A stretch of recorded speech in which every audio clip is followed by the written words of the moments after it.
السلام علیکم ورحمۃ اللہ وبرکاتہ۔ حضرت عبداللہ بن حذافہ سہمی رضی اللہ تعالی عنہ کا سختیاں برداشت کرنا۔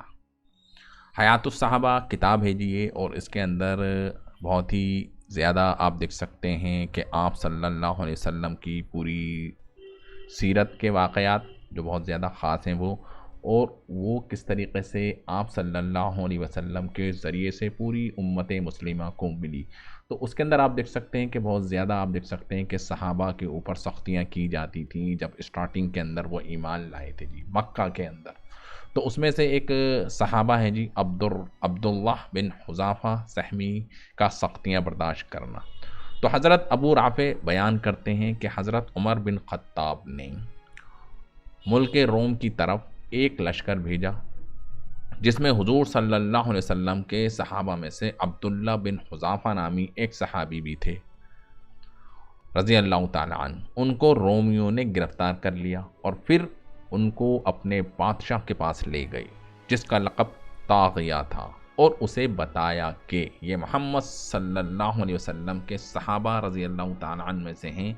جو طاغیہ نے حضرت عبداللہ بن حذافہ سے کہا، کیا تم اس کے لیے تیار ہو کہ تم اسلام چھوڑ کر نصرانی بن جاؤ اور میں تمہیں اپنے ملک اور سلطنت میں شریک کر لوں، یعنی آدھا ملک میں تمہیں دے دوں گا۔ حضرت عبداللہ نے فرمایا، اگر تم مجھے محمد صلی اللہ علیہ وسلم کے دین کو پلک جھپکنے جتنی دیر کے لیے بھی چھوڑنے پر اپنا سارا ملک بھی دے دو اور عرب کے ملک بھی دے دو تو میں پھر بھی تیار نہیں ہوں گا۔ تو اس پر طاغیہ نے کہا، پھر تو میں تمہیں قتل کر دوں گا۔ انہوں نے کہا، تم جو چاہے کرو۔ چنانچہ اس کے حکم دینے پر ان کو سولی پر لٹکا دیا گیا۔ اس نے تیر اندازوں سے کہا، اس طرح تیر ان پر چلاؤ کہ ان کے ہاتھوں اور پیروں کے پاس سے تیر گزر جائے جس سے یہ مرنے نہ پائیں اور خوفزدہ ہو جائیں۔ چنانچہ انہوں نے ایسا ہی کیا۔ اب بادشاہ نے ان پر عیسائیت کو پھر پیش کیا لیکن یہ انکار کرتے رہے۔ پھر اس کے حکم دینے پر ان کو سولی سے اتارا گیا۔ پھر اس بادشاہ نے ایک دیگ منگوائی جس میں پانی ڈال کر اس کے نیچے آگ جلا دی اور وہ پانی گرم ہو کر کھولنے لگا۔ پھر اس نے 2 مسلمان قیدی بلوائے اور ان میں سے ایک مسلمان کو زندہ ہی اس کھولتی ہوئی دیگ میں ڈال دیا گیا۔ یہ خوفناک منظر حضرت عبداللہ کو دکھا کر اس بادشاہ نے پھر نصرانیت کو پیش کیا لیکن انہوں نے پھر انکار کیا۔ اب بادشاہ نے حکم دیا کہ ان کو زندہ دیگ میں ڈال دیا جائے۔ جب سپاہی ان کو دیگ کی طرف لے جا کر جانے لگے تو یہ رو پڑے۔